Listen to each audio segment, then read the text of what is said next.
Oh, no, really, I'm serious. I did.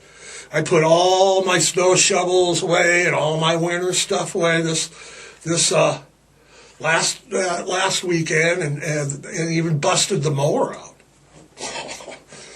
Oh yeah, I changed the whole damn state. It's the whole state of Montana. It's like this just in. Pipewrench put snow shovels away in the biggest April, before April, yeah, at the end of April. I know, it's just like crazy. Yeah, I put the snow shovels away before April was over, so we'll have the worst blizzard in the last 100 years, I'm thinking. Oops, my bad. Well, it was also icebreaker weekend here in Great Falls yesterday. Actually, Andy, it was the 45th annual race, which offered a 1 mile, a 3 mile, and a 5 mile run yesterday. Real nice turnout, real nice turnout. Real perfect day for a run, actually. You don't really want it real hot. Yeah, it was perfect. What, me? Did I run? Me? Are you kidding me? 'Cause tramps like us, baby, we were born to run. Bum, bum, bum, bum. Bum. Yeah, I was born to, yeah. Only thing I run is my mouth, Did I run? Jeez Louise. All right. Before we get any further this morning, please remember, let's give this podcast give it a like and a thumbs up. That's right over here. Okay? And if you haven't already, hit that subscribe button. That's right over there. That way you'll be notified of any new content, any shenanigans that we got going on over here. But we have a chance to win fabulous prizes also. Yeah, we're going to start daily polls. We're going to do all sorts of fun, crazy, my prop from yesterday. Yep, it is. Okay. And remember, this podcast is brought to you in part each and every Monday morning by our good friends down at the Great Falls Gazette. Locally owned business. It's got local stories, local reporters, local people working there. Heck, you could call and talk to a real person. Should we do that? Should we get the phone? Do you got a phone? See if we call and see if a real person answers. Of course, real persons answers. We know that. We know a real person answers because I just seen them this morning. And the cover of the Sunday's Great Falls Gazette, hit it. Gonna buy 5 copies for my mother. Hey, gonna see my smiling face on the cover of the Great Falls Gazette. Oh, yeah. We're not on the cover yet. Comes out every Sunday, Tuesday, Thursday. So we have 3 chances to be on the cover. How long did it take Dr. Hook to get on the cover of the Rolling Stone? A year or 2? Okay, so we've got a while to wait. Thanks for the Great Falls Gazette. Are we on the back? Crime Stoppers, America's Most Wanted Crime Stoppers. Who we got back here? Geez, he's been on here for a month now. There's that gal that worked down the hallway. Remember to pick up every Sunday, Tuesday, and Thursday. Thank you for sponsoring us in part every Monday morning, guys. We appreciate it. Okay. What else is going on? Nothing? Nothing else is going on? All right. Good morning, everyone. It is Monday, April 28th. On a what? Partly sunny, partly cloudy, Monday morning. We're coming to you live without a net this morning. It is looking out there. It's pretty nice out. Not bad. April 28th. We're almost done with April. Yeah. I remember 1973. In this day in rock and roll history, April 28th, 1973, where Pink Floyd's 8th studio album, that would be Dark Side of the Moon. I think everybody's kind of heard of that one before. Yeah, put it up there, Andy. We can't play any. It was the band's first number one album in the U.S., UK market, and it topped the charts this week at number one, and it just topped the charts for just this week in 1973. But the album itself spent a record 741 weeks on the Billboard, 741 weeks on the Billboard charts, and has sold over 45 million copies worldwide. 45 million copies? Money! It's a gas. Tear it, share it. Keep your hands off of my stash. Ching-ching! No doubt. Man, wish I could put an album out like that. What else? We had the icebreaker this weekend. We also had the NFL draft wrapped up on Sunday, this weekend. The Detroit Lions, I'll give them they filled with some needs. We picked up a couple lines, got a wide receiver. It seems like we're set everywhere else. Decimated last year of injuries. I'd give them a B plus, Andy. Not bad. Not a bad draft. Seen better, seen worse. Absolutely worse. Oh, yeah. I think the big story over the whole draft this weekend was the Shadow Sanders story. That's Deion Sanders' kid. Played at Jackson State and then in Colorado. He didn't get picked till what, the 5th round? I mean, all the intrigue. I mean, there were 5 quarterbacks drafted before Sanders. Everybody had him pick and go at number 1 or 2, He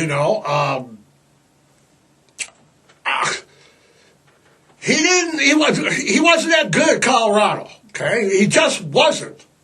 He was 13-12 overall. Starter at Colorado, 13-12, just barely a smidgen over 500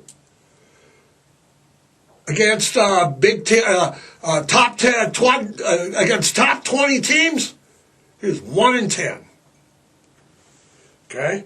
Blames everyone in the locker room for all the problems, gets out of the pocket when he is unsure of himself, which was pretty much most. I thought he was mediocre at best. I mean, it's like when Dad retired his number, good thing you have friends and family in high places, because, he wasn't good enough to have his number 2 retired in Colorado. No. Interviews with NFL scouts and people that would remain nameless basically said he's toxic. He's toxic in the locker room. He ended up with Cleveland, the one team, and they picked up what? Another quarterback before him, and then they draft? All 5 quarterbacks and 5 picks.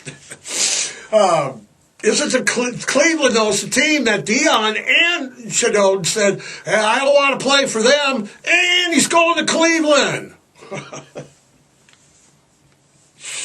Oh, well, Ironic how that worked. Yeah, it took him a long time to get picked. Big story. Yeah,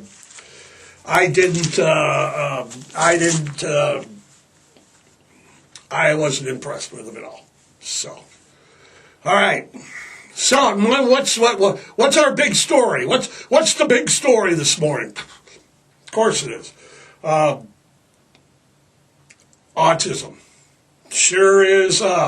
Sure, the mental illness is always there, but autism and developmental disabilities is sure in the news and sure on social media. Right now, again, right, Andy? I mean, it's like it seems like every, 5, 6, 7 years we hear about it again, and then, they put it away and we don't talk about it, and then all of a sudden it's in the news again. So,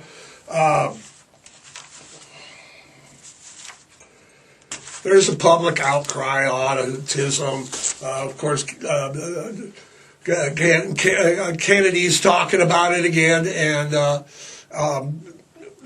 I don't know if I agree on the environmental versus disability.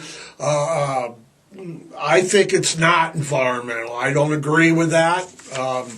I do think that the environment has gotten worse. I mean, things have changed since I was a kid, but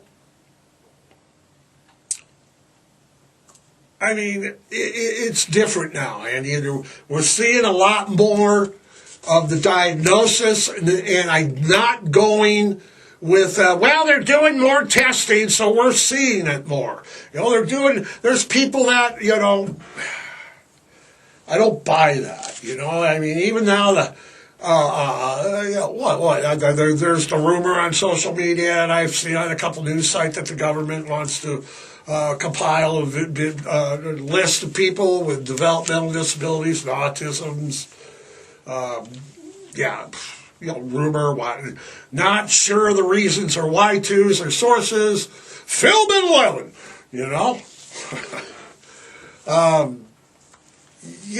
I know that they're talking environmental, and I know they talk about, it's vaccines and stuff. But before I even get started with this, I want to say that I do know something about this particular, I have a particular subject. I have a, vested interest, sideline interest, I guess you would call it. In a former life, before I became a multimedia personality, I went to college. I went to college. I majored in human services and developmental disabilities. I ended up working for the largest service provider in Montana for people with developmental disabilities. That would include the autism. I worked in that agency. Like I said, it was the largest. It is the largest agency in the whole state of Montana. I worked there. I worked there as a relief worker, and then I was a 20-hour, then I was a 40-hour, and I worked at nights, and I worked at days. Where it was an assistant manager, was management. I've worked in the group homes. I worked in services. I've worked in private care. Private home care. Even provided respite care. I mean, I've worked the whole gambit of developmental disability services in one time or another. Okay, so I have that first of all, and second of all, I went to staff meetings. I went to client meetings. I went to client planning meetings. I attended conferences all around the state. Parent groups. My Lord, yes. I've met thousands, I'll bet, of people in the field of disability, developmental disabilities. And and everybody, parents, staff, caseworkers. How long did I work in services? Total, I worked 99, 90, off and on about 14, 15 years, Andy, I would say. I got into it late 80s, early 90s when I got sober and moved here, and then I worked there until 2000 and something. You know, it was a while. It was a while. I have a wealth of background, okay?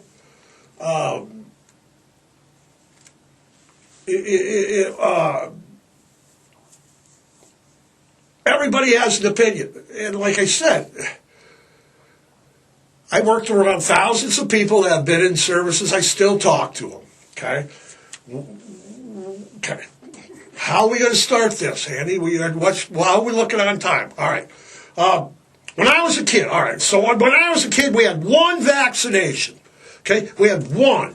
It was smallpox. It was right over here. There's an arm scar. It's like a little size of a dime on my scar of my back of my arm. Okay, they came in, got needles. You were a little kid. Quit poking me with all those needles. We don't want you to get smallpox. All right, that was it. That was all. Okay.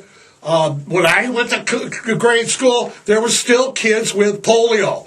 A kid named, I ain't going to put his name out there. A kid I went to grade school with, he had his arm was all screwed up and stuff. He had polio. Okay, people still had braces on their legs.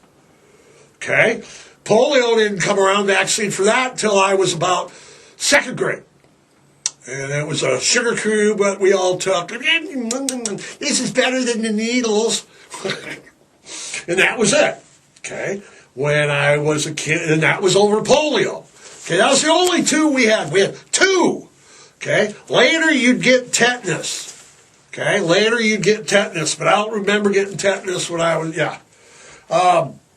growing up, whole heck. I had measles, I had mumps, I had chicken pox, I even had scarlet fever. And that's how kids were. Okay, that's how the status quo was. Okay, polio came out in '62, Andy. Let me throw it up there. When did we get polio? Came out in '62. Bing, bing, bing. Give that man a bit of pride. Okay, and we had smallpox. Okay, so that was it when I was a kid. Looking at it right here. I was born in 1956. I had two vaccines. And that was the way it was until 1962. Okay.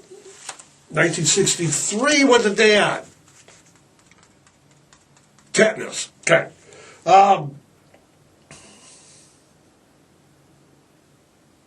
That's it.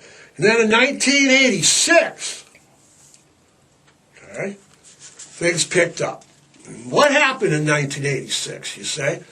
Then President Ronald Reagan passed an executive order that gave legal immunity to vaccine manufacturers. They no longer could be sued for injuries or death caused by the vaccines. Because, and his rationale, remember, was because safe vaccines wouldn't need legal protections. They just, they're safe. You don't need to sue them. Once that law was passed, 1986, you can look this up. We suddenly needed 48 additional vaccines. 48 additional vaccines. Do you remember any ongoing health crisis? Anything going on at 86 that we needed 48 no more vaccine? Yeah, me neither. Nothing was going on in 86. Disco, no. Heavy metal. MTV. Yeah. Teen comedies. How many now? 72. There's 72 different things.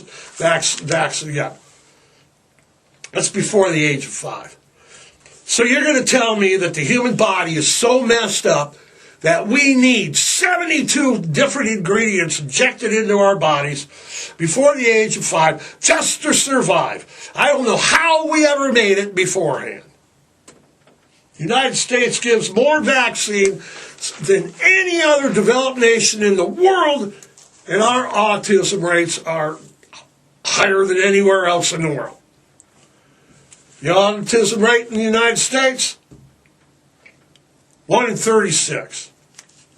When I was a kid, and before 1986, before all that stuff, 1 in 100,000. Is that right? 1 in 100,000? Bing, bing, and it's 1 in 100,000. 1998, Andrew Wakefield published a study in the Lancet Journal, medical journal, and another one in 2002. Both he detailed the correlation between autism and vaccines, and of course both the Mayo Clinic and Johns Hopkins have countered with, vaccines are perfectly fine. They have FDA approval. Remember Reagan? Being perfectly safe, we wouldn't need to be suing them. So, what's in our vaccines? I mean, why does everybody think that, parent groups, I'll get to parent groups. What's in what are they pumping in our children? Okay, what's in the vaccines? We know we only had 2 when I was a kid. Okay, I'm living proof. Okay, we had 2 when I was a kid. Now we have 72. They have 70 more vaccines now. Stuff they're putting in it is crazy. We looked up ingredients for vaccines. Okay, what are they putting in these vaccines? What's in them?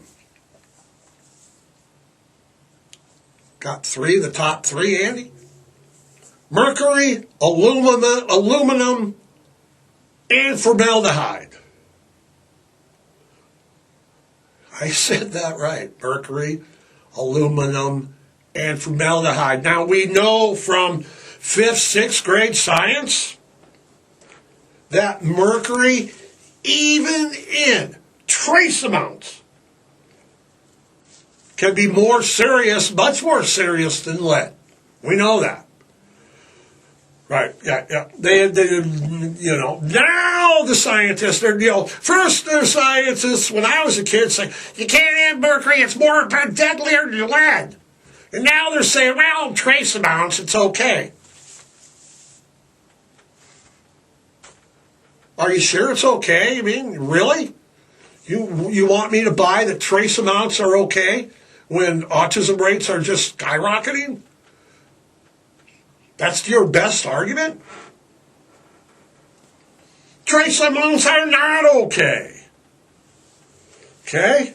The climb in autism rates is not okay. If they're like, well, trace amounts of mercury are okay. And then a few years ago, they're like, you can't have any mercury because it's worse than lead. Formaldehyde, don't they use that embalming fluid? So we have vaccines that have embalming fluid in them?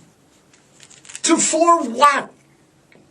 Traces of aluminum? We already know that's bad for us because they tell us all the time. You can't use deodorant with aluminum chlorohydrate in it because your body will absorb the aluminum, and that's really bad for you. Well, let's just put it in a vaccine with some mercury, and shake it all up. And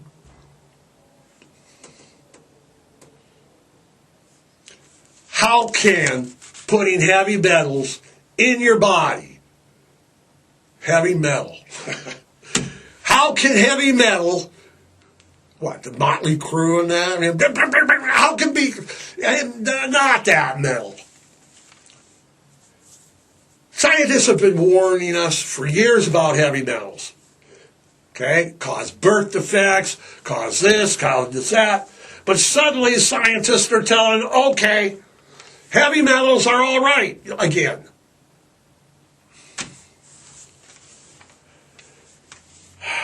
And that's why autism rates are 1 in 36. Now, back to what I was saying, I worked years, and I mean years in human services, okay?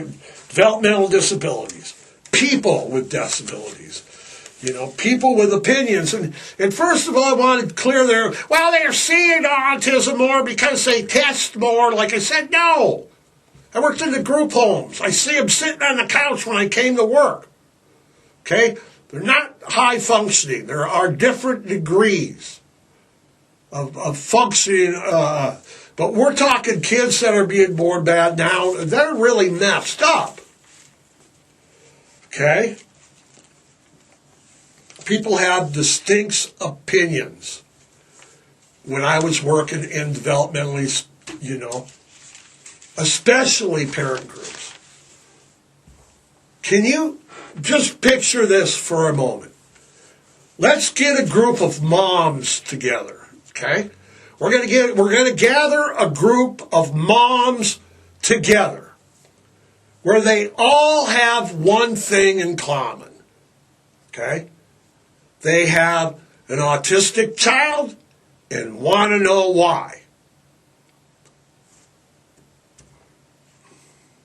Can you imagine a group of moms? That's like a group of Karens or something. They're all together. Their research, they don't have nothing but time on their hands, okay? They want to know answers and how to fix their kids.